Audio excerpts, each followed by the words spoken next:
Olá, uma boa noite na paz de Jesus. Vamos ficar em pé para a gente ler um texto, João capítulo 18. Exatamente o episódio retratado no vídeo, cantado aqui pelo Daniel.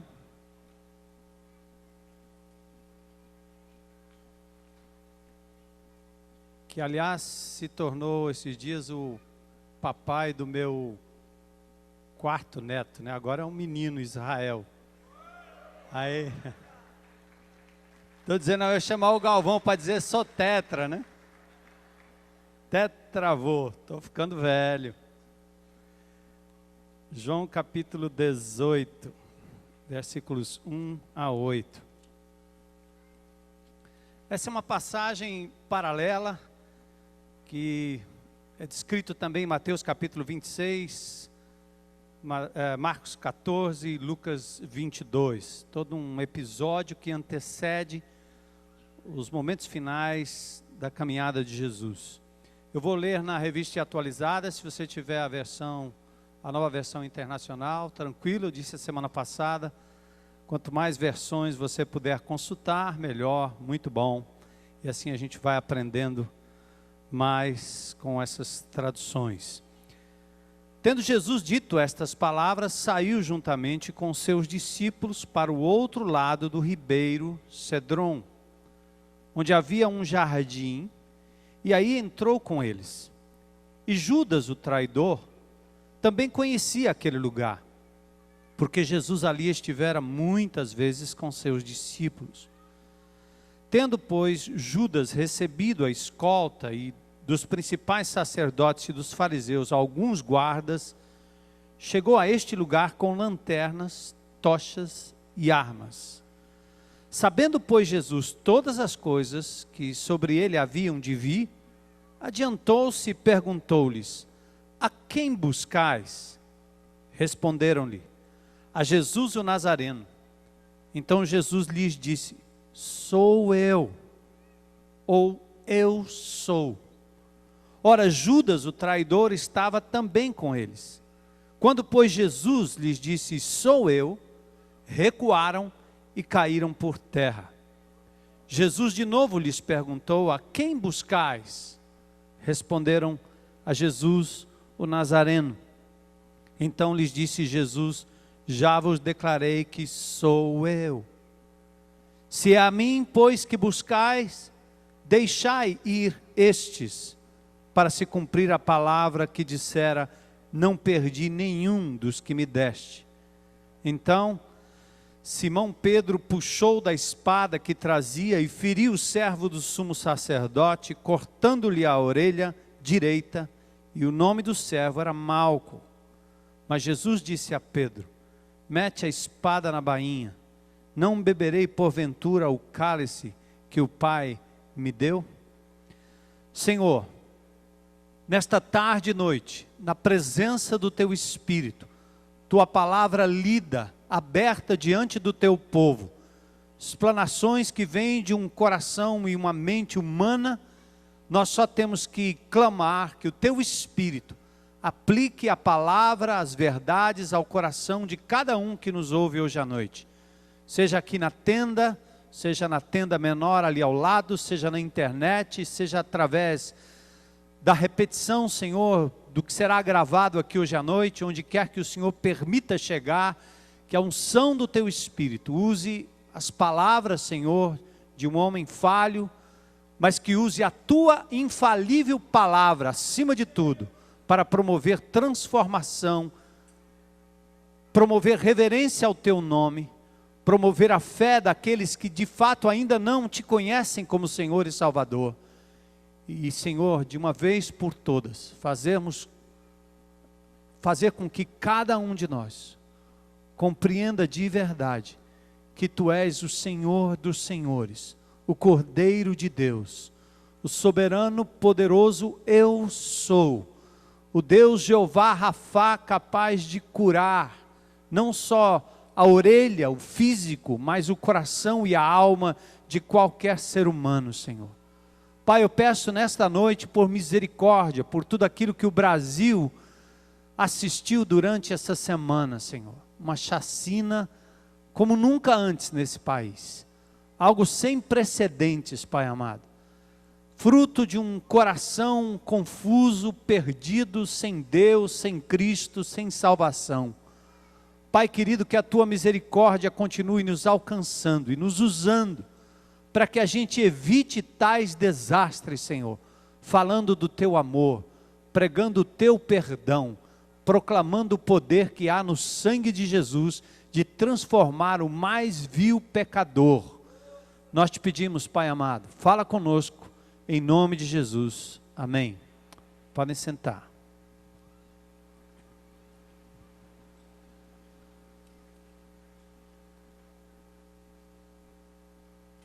A força que fere, o amor que cura.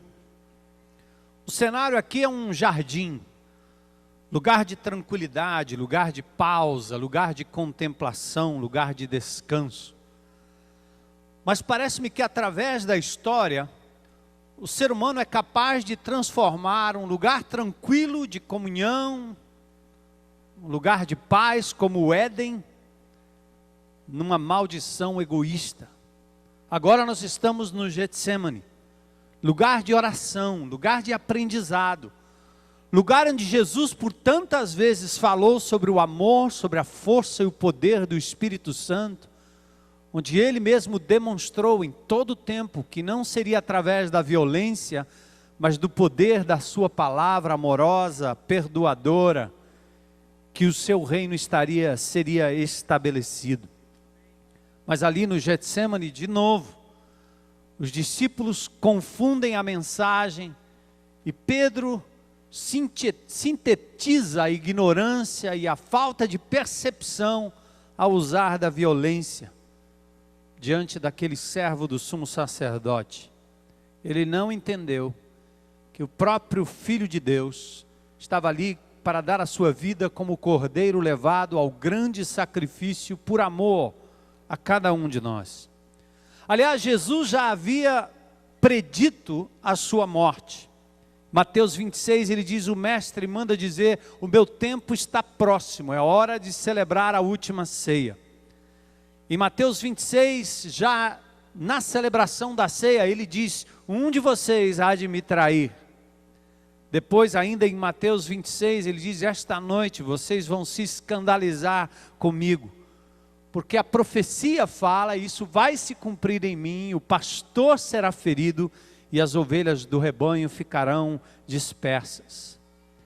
Ainda no Getsemane, pouco antes desse episódio, Jesus em oração, ora ao Pai, enquanto os discípulos dormem, enquanto os discípulos não percebem a agonia daquela hora, ele ora dizendo, se possível passa de mim esse cálice sem que eu beba. O cálice ali representava todos os meus, os seus pecados. Aquilo que Jesus jamais cometeu, ele teve que beber no sentido figurado de assumir para si todo o meu erro, toda a minha transgressão, toda a sua transgressão, todo o seu erro, toda a transgressão desse menino que cometeu uma chacina em Realengo. Até estes pecados foram tomados por Cristo na cruz do Calvário. Basta crer, basta arrepender-se, basta clamar por esse sangue precioso que nós já oramos aqui. No Velho Testamento era o Cordeiro, no Novo Testamento, Cristo é o Cordeiro, que se deu de uma vez por todas por nós. Mas, sobre a fúria da oposição daquele momento, nenhuma novidade. Todos lutavam para não perder o controle político e o controle religioso. Os judeus, representados pelos seus sacerdotes, estavam ali para tentar barrar o progresso daquele Jesus de Nazaré, que vinha pregando o bem, arrastando multidões após si, promovendo grandes milagres, fazendo com que o povo agora começasse a olhar para ele de uma forma diferente. Era preciso parar com aquele tipo de coisa, porque era anti-religião, anti-sacerdócio. E Jesus então naquele momento já estava sendo caçado, não só pelo poder político desde a época do seu nascimento, quando Herodes manda matar todos os primogênitos, pensando que nasceria o rei dos judeus e tiraria o seu próprio trono, principalmente aquele primeiro Herodes. Os evangelhos fazem menção de dois Herodes, Herodes o Grande e Herodes Antipas. Herodes o Grande era um megalomaníaco, um louco, que chegou a matar a sua própria família, suas esposas, sob a suspeita de que eles estariam fazendo algum tipo de levante contra a sua própria autoridade. Até a vinda de Jesus já suscitou esse tipo de ira do poder político, que mancomunado com os sacerdotes da época, planejou a matança das crianças. Então, o que estava acontecendo naquele momento na vida de Jesus não era nenhuma novidade, mas os discípulos tinham experimentado o poder e os valores do reino de Jesus. Mesmo assim, eles não conseguiam se livrar da tentação de reverter o quadro e assumir o poder sobre Roma e sobre a província romana lá na Judéia. Ou seja, os discípulos andando com Jesus todo o tempo, ouvindo-o falar das coisas celestiais e dos valores celestiais, ainda estavam pensando em vantagens terrenas. O que, aliás, não é diferente da gente. Nós reinterpretamos o Evangelho todo o tempo e nos esquecemos dos valores eternos para entrarmos numa espécie de sociedade com Jesus para obter as benesses aqui e agora. Aliás, vocês sabem que as religiões se sustentam dessa forma. Se o indivíduo tem um problema, não resolve na batista, ele vai na presbiteriana. Não resolve na presbiteriana, ele vai na quadrangular. Não dá na quadrangular, ele vai na outra. Se o indivíduo está perdido, vai numa cartomante. Se ele não se achou ali, baixa num centro espírita. Se não deu certo, corre para uma macumba qualquer, chamada afro. Agora é religião afro. É chique. Mas o indivíduo vai lá, porque o que ele quer é livrar a sua pele, trazer o amor de volta, receber a grana de novo, achar o que ele perdeu. Enfim, o indivíduo está preocupado em achar um botão que ele acione e que de lá caia logo o milagre para cima do bolso dele, do corpo dele, da família dele ou coisa parecida. Percebem? Nós mesmos, como crentes em Cristo Jesus, vamos logo nos esquecendo dos valores eternos, nos esquecendo de que a nós foi dada a graça de não somente crer em Jesus, mas também padecer com Ele. Porque viver a verdade, viver o Evangelho, ser discípulo de Jesus, viver na vida um do outro, o cristianismo, que na verdade o Senhor nos deixou, meu amado, vai atrair perseguição, porque você anda na contramão da história. Está ciente? Aliás, eu fico pensando aqui a cada domingo, como é que esse auditório, ou nas igrejas que pregam o Evangelho puro, as pessoas continuam vindo.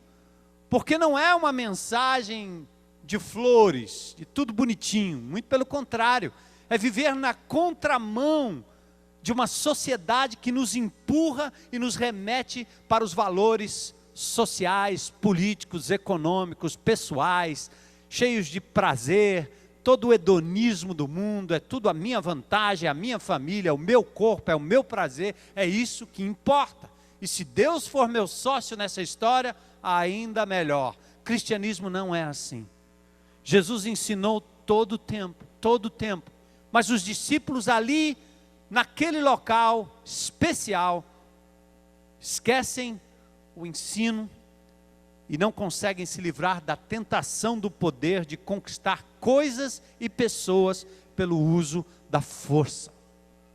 Força que reage, força que fere, força que explora, força que acumula visando o proveito próprio, por vezes justificadas até pelo nome de Deus, a favor dos pobres ou carentes da sociedade. Foi assim com a nossa nação. A religião romana, conquistadora, colonizadora, em nome da fé, manteve esse país escravo durante muito tempo. manteve o povo na ignorância, totalmente iletrados. São quase 500 anos de atraso, exatamente pela colonização feita em nome da fé, em nome do bem-estar. Para quê? Para sugar o ouro do Brasil, para tirar o que de melhor nós tínhamos e temos. E esse jogo não acabou, não parou em nome da fé. É assim com o cristianismo, é assim com o islamismo, que continua avançando o mundo, em alguns lugares na força da espada, em outros lugares sob a mentirosa proposta de boas obras. Mas o homem não perde a mania de fazer o jogo de poder. A visão é horizontal, as armas são sempre humanas, o objetivo é a conquista do bem-estar imediato. Quer exemplo das reações dos discípulos, fora desse ambiente que nós vamos ver já já? Lembra em Mateus 16, 22? Quando Jesus falou da sua morte, Pedro disse: não, Senhor, espera aí, tende compaixão de ti, isso aí não vai acontecer. Jesus disse: para trás de mim, Satanás, você está cogitando coisas humanas, não são coisas do reino. Em Mateus 17, 4, lembra? Jesus lá no Monte da Transfiguração, Pedro logo diz: vamos fazer umas tendinhas aqui, vamos ficar por aqui, porque está muito confortável. É como aquele grupo pequeno que se mantém tão bonito, tão gostoso, Jesus presente, maravilhoso. Para que nós vamos abrir para esse mundo perdido? De repente entra um maluco aqui dentro, entra uma maluca aqui dentro desse nosso grupo, vai estragar a nossa comunhão. Vamos fazer 3 tendinhas aqui, e o resto do mundo que se dane, ou como diz o cearense chulamente, que se lasque. Mateus 10, 21, olha só: manda que no teu reino, a mulher de Zebedeu, esses 2 filhos meus, João e Tiago, se assentem, um à tua direita e outro à tua esquerda. Imagine que reino ela estava pensando. Não era nas nuvens, nem na eternidade, não. Ela estava pensando que Jesus ia assumir o Império Romano. E ela pensou logo: já que nós somos íntimos, já pensou? O dia que o pastor Armando for lá para Brasília, esquece de mim não, lembra? Estava lá na sua igreja. Eu vou para Brasília se for para morrer lá, ou orar para expulsar todos os demônios daquele lugar. Mas você já pensou assim? Você é amigo do Jesus que vai com aqueles superpoderes, tcharam, acabar com o Império Romano. O pedido é logo horizontal. Faz o seguinte, olha, lembra aquele deputado? Lembra aquele vereador? Lembra aquele desembargador? Lembra aquele juiz? Lembra aquele irmão? Lembra aquele colega? Manda um bilhetinho, eu quero que um sente à direita e outro à esquerda. Jesus diz: vocês não entendem, o cálice que eu estou prestes a beber, vocês não têm como suportar. Do que ele estava falando de novo? Senhor, passa de mim esse cálice sem que eu beba. É a dor de não dever nada e ter que ainda pagar o preço do meu erro, do seu erro, do nosso erro, cometido ontem, hoje e amanhã. Mas olha a visão dos discípulos. Lucas 9:54, Senhor, queres que mandemos descer fogo do céu para consumir esses que te rejeitam em Samaria? Porque o negócio deles, viram que Jesus tinha poder, eles disseram: agora para defender Jesus, nós somos os amiguinhos dele, então nós podemos fazer descer fogo do céu. É igual essas reuniões neopentecostais, em que os crentes se juntam, meia dúzia de pessoas lá, botam uma profetisa, um professor, não sei nem o nome que é. Os caras vão lá, porque é assim: Jesus, desce fogo do céu e limpa a gente, lava a gente, cura a gente. É assim, não é assim? Não é para nos defender? Vamos lá. Deus tem poder, é só para nós. A gente não consegue perceber que toda a graça, toda a força, todo o poder, todo o milagre divino tinha como finalidade testemunhar que Jesus Cristo era Senhor, para que o povo pudesse crer nele. Os objetivos dos milagres de Jesus sempre tinham um endereço: era buscar e salvar o perdido. João fala disso. Lá no final do Evangelho, ele diz: essas coisas foram escritas para que vocês creiam. é para testemunhar, não é para benefício nosso próprio. Olha a perspectiva. Bom, foi nesse contexto que Malco, esse servo do sumo sacerdote, teve sua orelha decepada por Pedro. Pedro que reagiu à prisão de Jesus, enquanto Jesus estava ali claramente, consciente do cumprimento da sua missão. Ele seria morto em nosso favor. Mas Pedro ainda tinha a visão de que naquela hora era possível, como um zelote, como um guerreiro, como alguém que manejava bem a espada, ele poderia defender Jesus e dar continuidade ao sonho, e quem sabe provocar em Cristo uma reação, para que eles de fato pudessem conquistar o que queriam. Queridos, talvez eu tenha 2 versículos hoje à noite que vocês precisam meditar e memorizar. Um é do Velho Testamento, conhecido, Zacarias 4:6. Esta é a palavra do Senhor para Zorobabel. Não por força, nem por violência, mas pelo meu Espírito, diz o Senhor dos Exércitos. Eu não precisaria nem continuar, se hoje à noite nós pudéssemos entender o que quer dizer esse texto. Não por força ou não por violência, quer dizer não pela maquinação, pela argumentação, pela força humana, mas é pelo meu Espírito, diz o Senhor. Olha outro texto. Eu digo aqui que este primeiro é o princípio do que Jesus e o seu reino representam. Agora, olha como Jesus descreve a capacidade reprimida, controlada, administrada pelo Senhor dos Senhores, quando ele diz, em João 18:36, nesse mesmo texto, o meu reino não é deste mundo. Se fosse, os meus servos lutariam para impedir que os judeus me prendessem, mas agora o meu reino não é daqui. O Senhor teria capacidade de invocar uma legião de anjos, como fez no Velho Testamento várias vezes, em benefício do seu povo. Mas Jesus agora está dizendo, não é pela força, não é pela violência, é pelo meu Espírito. O meu reino não é deste mundo, por isso as armas não podem ser as armas deste mundo.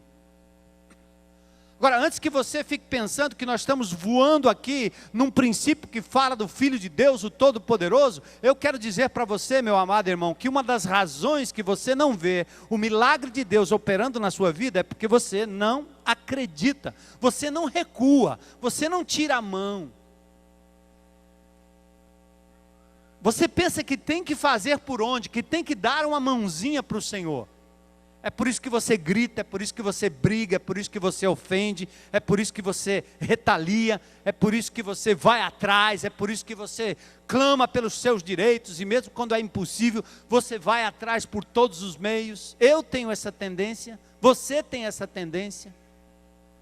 E quando estamos em desvantagem, então, quando o inimigo parece bem maior do que nós não temos oportunidade de ver o milagre de Deus como no Velho Testamento, exatamente porque nós não recuamos. Colocamos uma armadura de Saul, embaiamos a espada, pegamos a espada na mão, vamos lutar com os argumentos, vamos lutar com as nossas forças humanas, vamos usar os prestígios, enfim, vamos tentar seduzir, vamos tentar enrolar, vamos tentar fazer qualquer coisa, dar um jeitinho, mas nós não deixamos Deus entrar no tabuleiro da história para fazer o seu jogo final, o seu checkmate e nos dar a vitória enquanto a gente assiste. Você já experimentou isso, jovem? Quantos de vocês têm tido a experiência real com a presença poderosa do Espírito, capaz de vencer uma batalha porque você recuou para orar e deixar que o Senhor dos Senhores intercedesse? Mulher, reprimida, oprimida, ofendida, machucada, ferida. Quantas vezes a sociedade hoje prega outra coisa? Masculiniza a mulher, torna algo que ela nunca foi, porque Deus não desenhou assim. E torna essa mulher embrutecida na história para conquistar os espaços, enquanto se arrebenta sua família, sua prole, seu lar e tudo mais, porque já não se ensina mais a vitória na base daquela que se submete primeiro ao Senhor e é capaz de orar para transformar um país, uma cidade, um marido, um filho rebelde, ou seja quem for. Nós não estamos experimentando o poder provisional de Deus na nossa vida, porque a gente não recua, para simplesmente entregar, orar, esperar no Senhor com paciência, sem a automação que nós estamos acostumados hoje, como se Deus fosse uma espécie de provedor de internet, clica e aparece. Mas é recuar, é esperar, é ter aquele semblante do Senhor no Getsemane, que soube esperar, e mesmo passando pelo sacrifício, pela dor que ele passou, ele triunfou lá do outro lado, porque ele confiava naquele que era poderoso para o ressuscitar. Querido, nós não vamos levar esse texto para as nuvens, para você sair daqui sem saber que tem a ver com você. Você é o discípulo, Cristo é o nosso mestre, Ele é o nosso exemplo. E nós estamos aqui para seguir os seus passos, aprender do seu caráter. E eu queria que esta congregação experimentasse amanhã, hoje à noite, esta semana, o milagre, o poder transformador da ação do Espírito de Deus, ao invés do seu próprio espírito, da sua própria forma de agir e ser. Este é o texto. O cenário é simples. Ele terminou de orar, saiu com seus discípulos e atravessou esse vale de Cedron. É um local de muitos túmulos judaicos. Fica exatamente entre o Monte das Oliveiras e o Muro de Jerusalém. Antigamente costumava passar por ali um riacho, mas que foi, num certo sentido, desviado, feito aquele espécie de túnel para suprir a água para a cidade em Jerusalém. Ele atravessa o vale de Cedron várias vezes. É o lugar aludido por Samuel, descrevendo a fuga de Davi diante da ameaça de Absalão, em 2 Samuel 15, 14, onde ele diz: Davi, levantemo-nos e fujamos daqui. Jesus transita entre o templo e o Monte das Oliveiras, lugar onde ele costumava se reunir com seus discípulos. Era tempo da Páscoa, muita gente em Jerusalém. Não havia morada por ali, provavelmente ele ficava em Betânia, às vezes até passava a noite ali no Monte das Oliveiras, orando e intercedendo. E ele estava praticamente aqui no Getsemane, um jardim que existe no Monte das Oliveiras, quer dizer, vale do óleo, ou prensa de óleo. Jesus, os discípulos, Judas, agora os soldados romanos, guardas do templo a serviço dos líderes religiosos, homens usando fogo, armas, tochas, embora naquela época da Páscoa a lua favorecesse a iluminação, mas provavelmente Jesus ficava num recanto, debaixo ali das oliveiras, sentado com os seus discípulos, e era preciso as tochas para iluminar. Interessante, aí vem um encontro revelador. Primeiro, Jesus revela conhecer o plano do Pai, no verso 4. Jesus, sabendo tudo que lhe ia acontecer, saiu e lhes perguntou: a quem vocês estão procurando? Jesus não estava simplesmente adivinhando, apesar da sua onisciência, ele tinha as Escrituras como base. A Escritura diz: chegou a hora, e eis que o Filho do Homem está sendo entregue nas mãos dos pecadores. Marcos 14, 41. Jesus conhecia as profecias. Ele sabia que eles estavam ali naquele momento, atrás do Cordeiro de Deus, que era Ele mesmo. A quem vocês estão procurando? E a resposta foi simples: a Jesus de Nazaré. A perspectiva era só horizontal e humana. Estamos procurando um tal de Jesus, nome comum, não era o único naquela época. O Jesus de Nazaré, não nascido lá, mas criado, oriundo, vindo de Nazaré. Perspectiva absolutamente humana.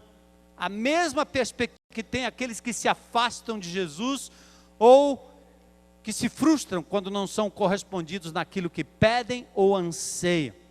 É impressionante como a gente vai se afastando do Senhor e vai perdendo a perspectiva e logo ele fica tão humano como os demais. Fale de Jesus aí fora, as pessoas vão compará-lo com Buda, vão compará-lo com Maomé, vão compará-lo com os grandes filósofos, com Gandhi. Ele é apenas mais um. Jesus de Nazaré. Só isso. E de novo, à medida que nós vamos nos distanciando dele, nós vamos então perdendo a perspectiva de quem ele na verdade é. Só que Jesus revela-se agora, versículo 5 até o verso 8 na primeira parte. A Jesus de Nazaré. E aí Jesus responde: Ego eimi, eu sou. A sua tradução pode parecer o seguinte: se é Jesus que vocês estão procurando, sou eu, o Jesus de Nazaré. Só que essa palavra, ela tem um outro significado. Razão porque houve uma reação em que os soldados, os judeus, caíram. Porque ele responde por uma frase que era familiar aos judeus, lá de Êxodo 3,14. Por isso que quando Jesus mencionou que antes que Abraão existisse, eu sou, os judeus pegaram em pedras, porque ele estava se fazendo igual a Deus. Esse eu sou o que sou, é a revelação de Deus para Moisés, a fim de que ele fosse a Faraó e identificasse quem era que estava tirando o povo poderosamente do Egito. Todos sabem, ou quem sabe, que no hebraico, na língua hebraica, nós não temos o verbo presente. O hebraico se volta para a intensidade do passado ou do futuro. O único que realmente fala no presente, como sendo sempre, acontecendo sempre, agindo sempre, é o Senhor, o grande eu sou.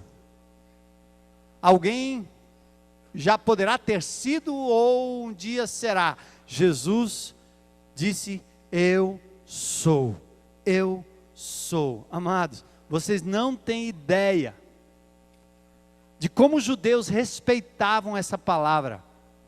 Eles nem mencionavam, nem tinham coragem de escrever. Tanto que onde a palavra Jeová aparecia, o eu sou, no Velho Testamento, eles transformavam essa palavra num outro termo, para Senhor, Adonai. Eles trocavam de pena na caneta para escrever. Tal era a reverência a este nome. Era uma frase de tanto poder, que era a própria encarnação do poder de Deus naquela hora. Imaginem eles ouvindo aquilo no Getsêmani. A quem vocês estão procurando? A Jesus de Nazaré. E ele diz: eu sou.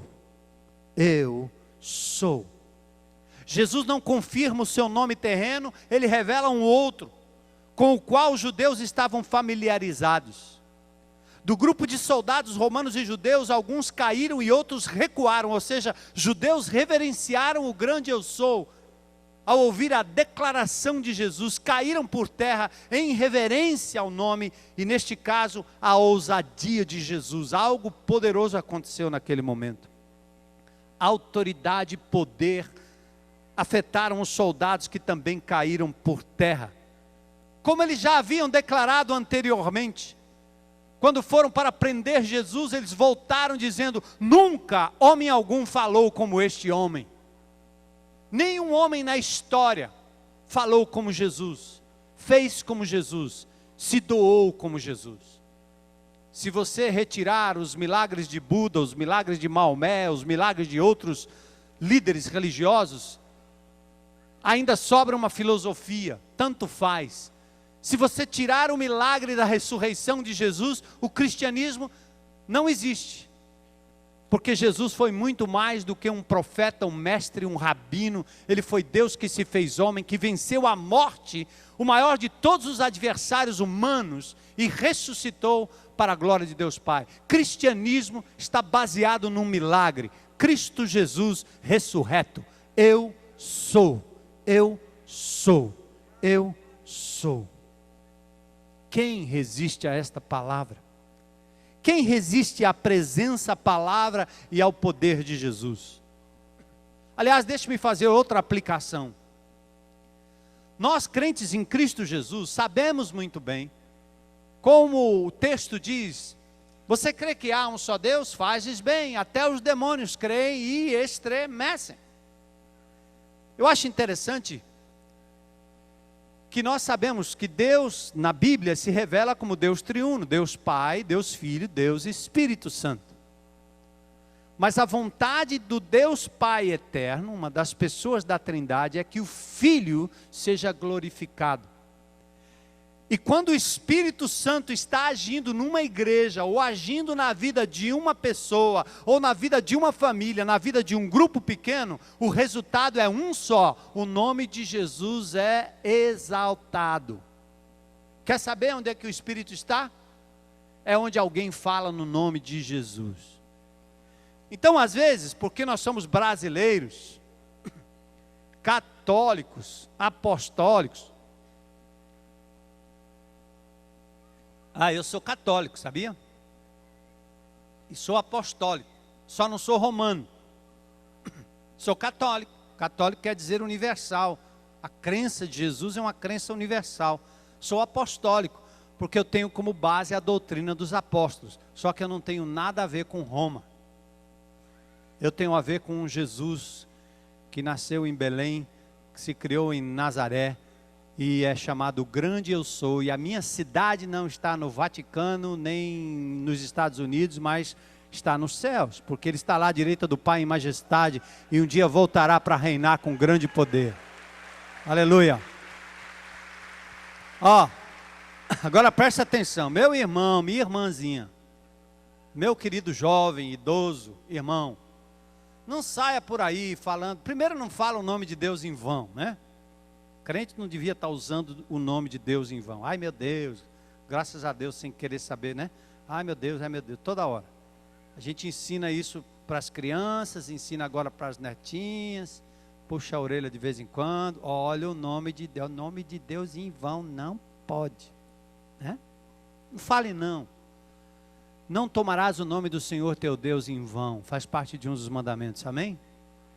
E quando você for usar o nome de Deus para uma ação divina, quando você for invocar o nome dEle, para que algo extraordinário aconteça, não por força, nem por violência, mas pelo meu, sabe o que você faz? Você faz? Clame pelo nome de Jesus. Amém? Clame pelo nome de Jesus. Você toca em nome de Jesus. Se alguém lhe perguntar, por que você fez isso? Diga, foi o Senhor Jesus quem fez. De onde você recebeu isso? Foi Jesus quem me deu. Eu estou repassando. Você está fazendo isso em nome de quem? Em nome de Jesus.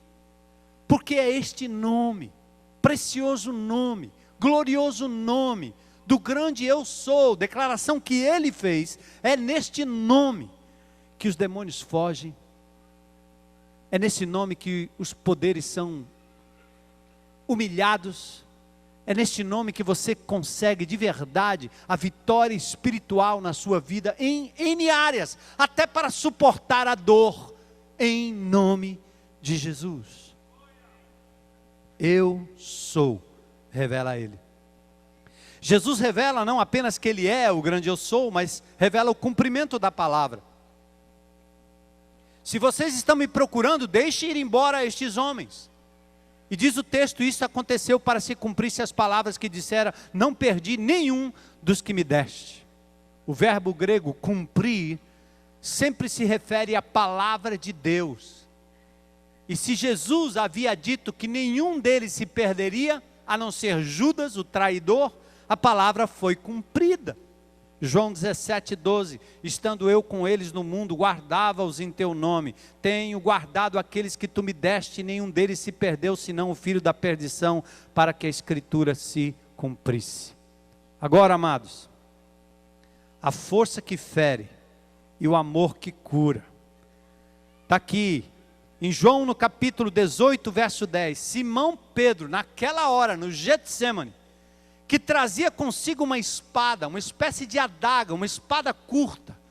O filme foi extremamente preciso, não é aquele tipo de espada, parecendo espada de esgrima, ou a espada desses heróis que vocês veem aí na televisão, ou nos desenhos, ou no cinema, mas era uma adaga pequena, muito precisa, que poderia ser manuseado com uma rapidez e uma ação inesperada. Pedro tinha essa espada consigo, ou seja, os judeus daquela época andavam armados, alguns tinham sua espada para proteção de algum perigo, de algum local, de algum levante, de algum tipo de assalto de animais, não era incomum. Mas Jesus já havia orientado os 70 a que não levasse nada além de alforjes, nem alforjes, aliás, nem uma sandália extra, mas que eles saíssem por aí evangelizando, sem nada levar, sem nada. Mas o grupo tinha pelo menos 2 espadas. Olha em Lucas capítulo 22, disse-lhe, pois, mas agora aquele que tiver bolsa, tome-a, como também o alforje, e o que não tem espada, venda a sua capa e compre. Porquanto vos digo que importa que em mim se cumpra aquilo que está escrito, e com os malfeitores foi contado, porque o que está escrito de mim terá cumprimento. E eles disseram, Senhor. Quando Jesus usou essa frase aqui, a impressão que os discípulos tiveram, era que eles agora podiam se armar, porque Jesus disse, olha aí, venda aí, compra uma espada. Olha a cabeça dos discípulos. Eles não entendem uma linguagem muito comum do judeu, que é a própria ironia, como se fosse uma figura de linguagem. Vocês lembram do apóstolo Paulo lá em Corinto dizendo, eu ouvi dizer que no meio de vocês aí, tem divisões, tem briguinhas. Aí Paulo diz assim, é até interessante que isso aconteça. Parece que Paulo está estimulando a existência de grupos, mas ele diz assim, é interessante que isso aconteça, porque aí nós vamos saber quem é quem. Então Paulo usa de uma linguagem, em que ele parece reforçar o erro, mas ele está dizendo, pois então, que apareçam os que são assim, os que estão promovendo a divisão, porque o bem há de prevalecer, e nós vamos saber quem é quem. Jesus aqui nesse momento, falando da sua morte, os discípulos insistindo, em tentar estabelecer o reino pela força, Jesus disse assim, venda o alforje, compre a arma. Você quer se defender? Venda lá, compra a arma.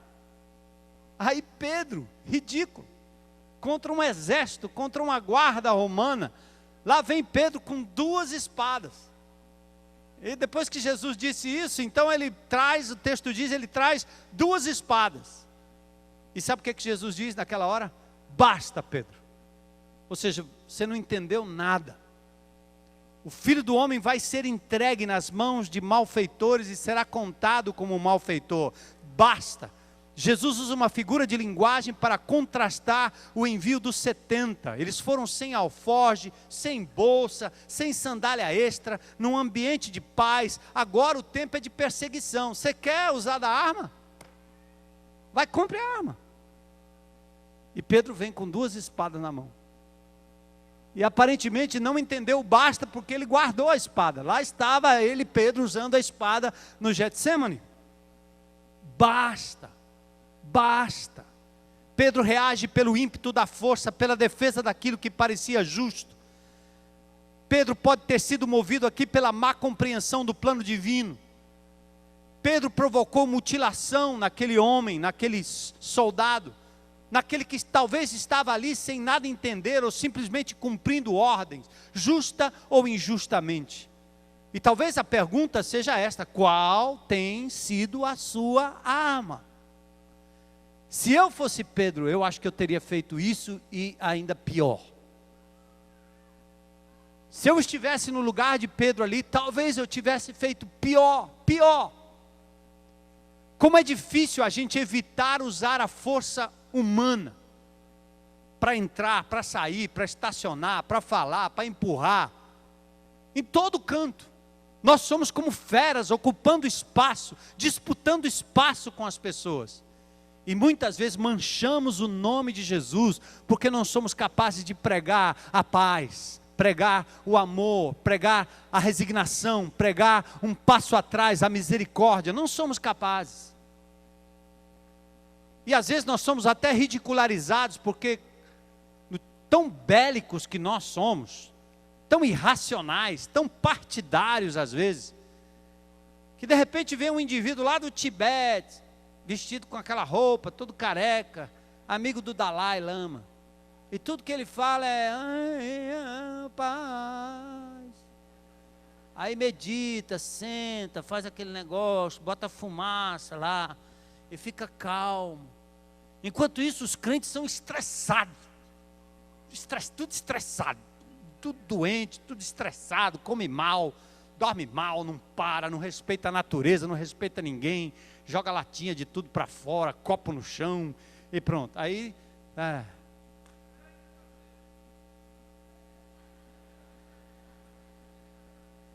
meus amados, se vocês lerem o Evangelho de Jesus e acompanharem a caminhada do nosso Mestre, ele diz assim: olhem os lírios do campo. Olhem, não fiquem ansiosos por coisa alguma.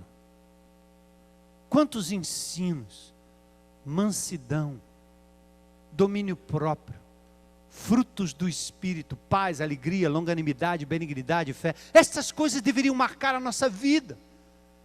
Porque nós não vamos perder para ninguém. Eu não preciso ir no Tibete, basta ir num grupo pequeno, na sua casa, na minha casa, e a paz tem que reinar. Alguém tem que entrar em casa e perceber: esse lugar aqui tem uma paz que excede todo o entendimento, porque é marcado pela presença de Jesus e por um discípulo de Jesus nessa casa. Amém? Leva a minha paz, disse Jesus. Ele disse isso: leva a minha paz.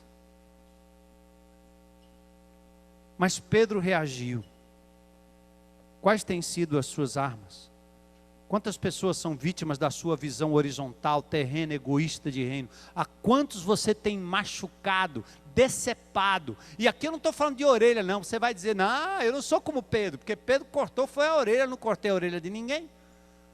Mas você feriu com a espada da sua língua, com a espada do seu desprezo, do seu silêncio. A quantas pessoas nós ferimos? Amados, esposa, esposo, filhos, pais, amigos. Nós ferimos de todo jeito. Usamos da violência, que é pior do que a cura, pior do que a doença física, é a doença da alma. É gente traumatizada.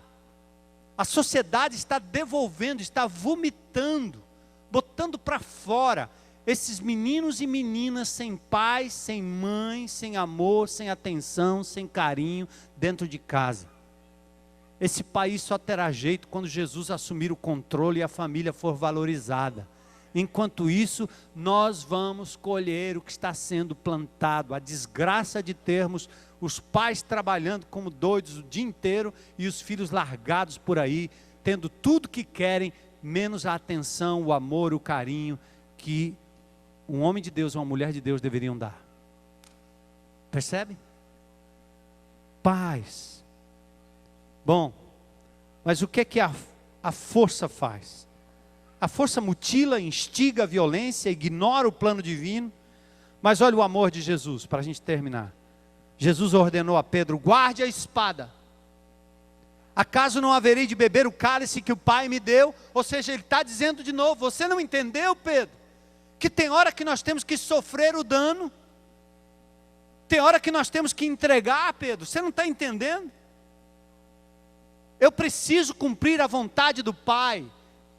Eu serei humilhado para ser exaltado, eu serei cordeiro para voltar como leão, porque a lógica divina é esta. Você perde num primeiro momento, mas o Senhor vira o jogo e você será glorificado no futuro, abençoado no futuro. Não tenha medo de se submeter, de levar o dano, de sofrer o prejuízo, porque afinal o que você tem não é teu, é do Senhor, e Ele toma conta muito bem das suas coisas, desde que você entregue. Ele toma conta do teu filho, do teu marido, dos teus bens, de tudo que você tem. Aprenda, em nome de Jesus, a entregar, para você começar a compartilhar os milagres e o poder de Deus se manifestando em coisas e lugares e pessoas que você jamais imaginou. É assim. Olha o que Jesus fez. Ele censura a violência. Ele diz: o meu reino não é deste mundo. Ele se entrega ao plano do Pai. E Ele cura, presta atenção, captem isso, Ele cura o inimigo. Ele cura o inimigo. Malco, servo dos seus inimigos. João é o único evangelho que menciona os nomes do discípulo violento e do servo mutilado.